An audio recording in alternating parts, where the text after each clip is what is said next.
Good morning అందరికి. Welcome back to the channel campus student. So చాలా మంది ఒక డౌట్ అడుగుతున్నారు. అంటే 2 కోర్సెస్ సైమల్టేనియస్ గా ఒకే అకాడమిక్ ఇయర్ లో చేయొచ్చా అని చెప్పేసి. ఓకేనా? ఇప్పుడు ఫర్ ఎగ్జాంపుల్ ఏంది అంటే నార్మల్ గా బీఈడీ చేయాలనుకున్నారు కొంతమంది. బీఈడీ చేయాలనుకున్నారు, బీపీఎడ్ చేయాలనుకున్నారు నార్మల్ గా. సో బీఈడీ చేయాలన్నా, బీపీఎడ్ చేయాలన్నా రెగ్యులర్ కోర్సెస్ అవి ఓపెన్ లో ఉండవు. సో కంపల్సరీ రెగ్యులర్ లోనే చేయాలి.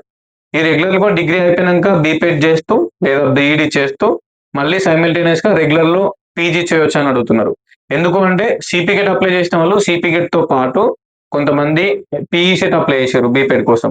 ఈ సిపి గెట్ తో పాటు హెడ్సెట్ అప్లై చేశారు. లైక్ మన బీఈడీ చేయడానికి హెడ్సెట్ అప్లై చేశారు.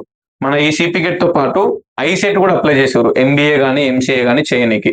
సో చాలా మందికి ఉన్న డౌట్, డిగ్రీ అయిపోయినాక 2 కోర్సెస్ రెగ్యులర్ గా సైమల్టేనియస్ గా చేయడానికి పాసిబుల్ అవుతుందా అని చెప్పేసి.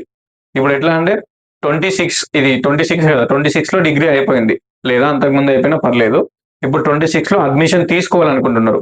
26 లో అడ్మిషన్ తీసుకోవాలనుకొని 26 to 28 2 years లోనే 2 కోర్సెస్ చేయాలి. అంటే ఈ 2 years లో నా బీపెడ్ అయిపోవాలి. ఇదే 2 years లో మళ్ళీ పీజీలో ఎంఏ ఇంగ్లీష్, ఎంఏ హిస్టరీనో, ఎంఏ పొలిటికల్ సైన్స్, ఎంఎస్సీనో అయిపోవాలి. ఇది 26 to 28 ఇదే అకాడమిక్ ఇయర్ లో 2 years లో.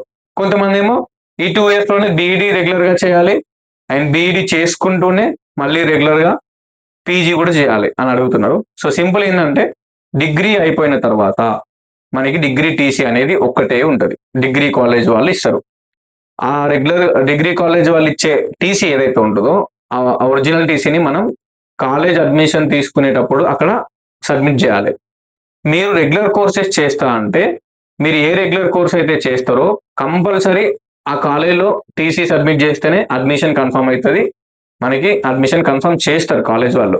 అది బీపెడ్ అయినా, బీఈడీ అయినా, పీజీ అయినా మనం రెగ్యులర్ కోర్స్ చేస్తున్నామంటే డిగ్రీ అయిపోయినాక మన దగ్గర ఉన్న ఒరిజినల్ టీసీ ఏదైతే ఉందో ఆ ఒరిజినల్ టీసీ తీసుకెళ్లి బీఈడీ కాలేజ్లో ఇస్తాం బీఈడీ చేయాలంటే. లేదంటే బీపెడ్ చేసుకోవాలంటే బీపెడ్ కాలేజ్లో ఇస్తాం original TC. So original TC ఒకటే ఉంటది కాబట్టి మనం బీపీఎల్ లో కానీ బీఈడీలో కానీ సబ్మిట్ చేసిన తర్వాత మళ్ళీ రెగ్యులర్ గా పీజీ చేస్తే లేదంటే ఇంకా వేరే కోర్స్ ఏమైనా చేస్తే మళ్ళీ అక్కడ ఎట్లా చేయొస్తుంది? సో అట్లా పాసిబుల్ ఉండదు. ఓకేనా? సో నేను చెప్పేది ఏంటంటే టీసీ ఒకటే ఉంటది. ఆ ఒక్క టీసీని మీరు రెగ్యులర్ రెగ్యులర్ కోర్స్ ఏది చేస్తా అనుకుంటున్నారో అది బీఈడీ చేస్తారా, బీపెడ్ చేస్తారా, లేదంటే పీజీ చేస్తారా, అక్కడే ఒరిజినల్ టీసీ ఇవ్వండి. ఒరిజినల్ టీసీ ఇచ్చి జాయిన్ అయిపోండి. మళ్ళీ ఇంకో రెగ్యులర్ కోర్స్ చేయనీకి ఉండదు. ఎందుకంటే ఇంకో టీసీ లేదు మీ దగ్గర. టీసీ అనేది ఒక్కటే ఉంటది. ఆ ఒక్క టీసీ మనం ఎక్కడైతే రెగ్యులర్ గా కోర్స్ చేస్తామో ఆ ఆ రెగ్యులర్ గా కోర్స్ చేసే దగ్గరనే మనము సబ్మిషన్ ఇస్తాం అన్నట్టు. క్లియర్? సో చాలా మంది అడుగుతున్నారు కాబట్టి చెప్తున్నా. ఇప్పుడు ఒక స్టూడెంట్ బీపెడ్ చేయాలనుకుంటారు. ఆ బీపెడ్ చేయాలనుకున్న స్టూడెంట్ ఒరిజినల్ టీసీ తీసుకెళ్లి బీపెడ్ కాలేజీలో ఇచ్చి బీపెడే చేయాలి. లేదంటే ఒక స్టూడెంట్ బీఈడీ చేయాలనుకుంటారు. బీఈడీ చేయాలనుకుంటే ఆ రెగ్యులర్ కోర్స్ ఏదైతే ఉందో మనం ఒరిజినల్ టీసీ తీసుకెళ్లి బీఈడీ కాలేజీలోనే ఇవ్వాలి. సో బీఈడీ కాలేజీలో ఇస్తే అయిపోతుంది. ఆ కోర్స్ అనేది జాయిన్ అయిపోతాం. మరి ఇంకో కోర్స్ ఏది చేసుకోవాలనుకుంటే ఓపెన్ లో చేయొచ్చండి. మనకి ఓపెన్ యూనివర్సిటీస్ ఏమున్నాయి? ఇగ్నో ఉంది, ఇందిరా గాంధీ నేషనల్ మనకి ఓపెన్ యూనివర్సిటీ అనేది ఇగ్నో ఉంటుంది. Next Osman university open university కూడా ఉంటుంది. ఉస్మాన్ యూనివర్సిటీ కింద ఓపెన్ యూనివర్సిటీ అంటే మనకు professor G Ram Reddy distance learning అని ఉంటుంది. అది కూడా ఓపెన్ యూనివర్సిటీనే. అండ్ నెక్స్ట్ మెయిన్ గా అంబేద్కర్ ఓపెన్ యూనివర్సిటీ. సో నా సజెషన్ ఏంటంటే చాలా మందికి అంబేద్కర్ ఓపెన్ యూనివర్సిటీ బెటర్. మనం ఓపెన్ డిగ్రీ చేయాలన్నా, ఓపెన్ పీజీ చేయాలన్నా కూడా. సో ఎవరైతే రెగ్యులర్ గా బీఈడీ చేస్తారో, రెగ్యులర్ గా ఎవరైతే బీపెడ్ చేస్తారో మీరు సైమల్టేనియస్ గా ఓపెన్ లో ఇంకో పీజీ చేసుకోవచ్చు, ఓపెన్ లో పీజీ చేసుకోవచ్చు. సో అంబేద్కర్ ఓపెన్ యూనివర్సిటీ అనేది ఇంకా రిలీజ్ చేయాలి నోటిఫికేషన్. ఆగస్ట్ లోనో జూలైలోనో ఎప్పుడో రిలీజ్ అవుతుంది. ఆ నోటిఫికేషన్ రిలీజ్ అయినాక మీరు అంబేద్కర్ ఓపెన్ యూనివర్సిటీకి మీరు మీ ఎంఏ కోర్సెస్, ఎంకామ్, ఎంఎస్సీనో ఓపెన్ లో చేయొచ్చు. రెగ్యులర్ గా బీఎడ్ చేసుకుంటే ఓపెన్ లో ఇంకో పీజీ చేసుకోవచ్చు. రెగ్యులర్ గా బీపెడ్ చేసుకుంటే ఓపెన్ లో ఎంఏనో, ఎంకామ్, ఎంఎస్సీనో చేసుకోవచ్చు.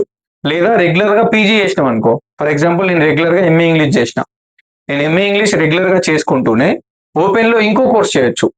లైబ్రరీ సైన్స్, ఎంఏ హిస్టరీనో, ఎంకామ్ వేరే కోర్స్ ఓపెన్ లో చేసుకోవచ్చు. సో రెగ్యులర్ గా ఒక కోర్స్ చేయాలి, ఓపెన్ లో ఇంకో కోర్స్ చేయాలి. ఈ ఓపెన్ లో ఎక్కడ చేయాలి?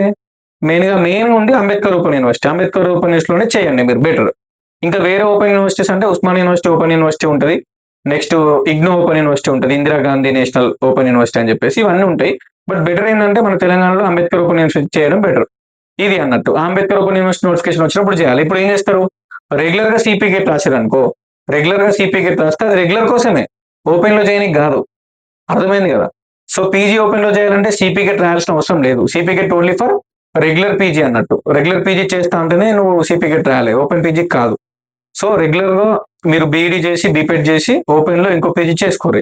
లేదంటే రెగ్యులర్ లో ఒక పీజీ చేసుకుంటూనే ఇంకో పీజీ కోసం ఓపెన్ లో ట్రై చేయండి. అర్థమైంది కదా. టీసీ ఒకటే ఉంటది, ఆ టీసీ మనం ఒక కోర్స్ లోనే సబ్మిట్ చేస్తాం, అది రెగ్యులర్ కోర్స్ అయిపోతుంది. ఇంకో కోర్స్ ని మనం ఓపెన్ లో చేసుకోవాలి. Ambedkar open university is better for doing open PG. Normal గా చేసుకోవాలంటే ఈ ఓపెన్ లో బీపెడ్ ఉన్నది, ఓపెన్ లో బీడీ ఉన్నది, ఓపెన్ లో పీజీ ఉంటుంది, MA courses, MCom courses, MSc courses. Chat జీపీటీని అడిగితే మొత్తం చెప్తుంది, మీకు ఏ డౌట్ ఉన్నా కూడా. క్లియర్ అయిపోయింది అనుకుంటున్నా. హోప్ఫుల్లీ మీకు ఇంకేమైనా డౌట్స్ ఉంటే కింద కామెంట్ పెట్టారు, నేనే రిప్లై ఇస్తా. అండ్ ఇన్స్టాగ్రామ్ లో మన పేజ్ ఉంటుంది క్యాంపస్ స్టూడెంట్ అని చెప్పేసి. We have around 70,000 followers Instagram లో. అక్కడ రీల్స్ అనేది పోస్ట్ చేస్తున్నా, అది కూడా చూసుకోరి. అండ్ నెక్స్ట్ యూట్యూబ్ లో కూడా మన ఛానల్లో ఫర్దర్ గా ఏమైనా డౌట్స్ ఉంటే చెప్తా. రిగార్డింగ్ సిపి గేట్ కూడా ఆల్రెడీ వీడియోస్ కంటిన్యూ అవుతున్నాయి. అండ్ ఇప్పుడు ఈ డౌట్ కూడా ఒక స్టూడెంట్ అడగడం వల్ల ఆన్ ది స్పాట్ నేను వీడియో రికార్డ్ చేయడం జరిగింది. Anyways thank you so much for watching this video till. And doubts ఏమైనా ఉంటే కింద కామెంట్ పెట్టండి, మన వాళ్ళందరికీ వీడియో అయితే షేర్ చేయండి. ఉంటా మరి, bye, signing off. This is your campus student. All the best.